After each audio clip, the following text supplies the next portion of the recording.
fácil demais o português.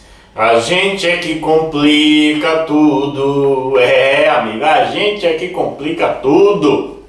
Professor, o senhor já colocou vídeo aí de crase, de regência, colocação pronominal, pontuação, acentuação gráfica. Mas, professor Laerte, o que tá me pegando mesmo é concordância. Pronto. Olha eu aqui novamente para te ajudar. Mais uma canção aí do professor Laerte Júnior. Hoje, concordância nominal e verbal. Beleza? Então, mais uma canção aí. E eu começo falando sobre aquele verbo fazer, que indicando tempo, né? Tempo decorrido. Ele fica no singular e não varia. Por exemplo, faz dias que não te vejo e não fazem dias que não te vejo, certo? Seguido aí daquelas expressões partitivas, a maioria de, uma parte dos. Quando ela vem com complemento no plural, você tem a opção de deixar o verbo no singular ou no plural, é a opção. Então, por exemplo, a maioria dos funcionários chegou ou chegaram, ok? E aí eu vou falando também daquelas expressões que funcionam geralmente como advérbio, muito, pouco, caro. Nesse caso aí elas não variam, né? Continuam da mesma forma. E aí eu continuo falando aí sobre aquelas expressões que modificam o nome. Só, mesmo, certo? Obrigado, são expressões que variam quando modificam o nome. Por exemplo, ela diz obrigada, ele diz obrigado. Ele estava só, eles estavam sós. E eu concluo, né, o professor conclui essa canção falando do conhecidíssimo verbo haver no sentido de existir, muito cobrado aí nos concursos, em que nesse caso ele permanece no singular, é uma expressão, é um verbo aí invariável, certo? No sentido de existir, ok? Então acompanhe aí a canção aí, mais uma canção aí do professor para te ajudar aí nas provas, nos concursos, para tirar você daquela situação difícil. O professor, aquela regra, pronto, lembrou da música, matou a questão, viu? Então, um grande abraço, acompanhe a canção.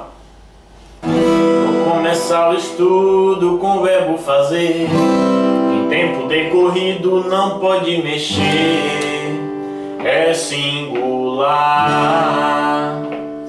Preste atenção, se a expressão a parte indicar e o complemento dela variar, é opção.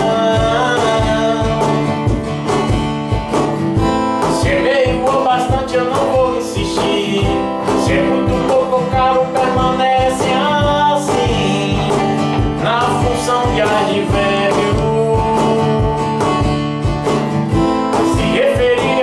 Seja o que for, só mesmo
destino. E se tiver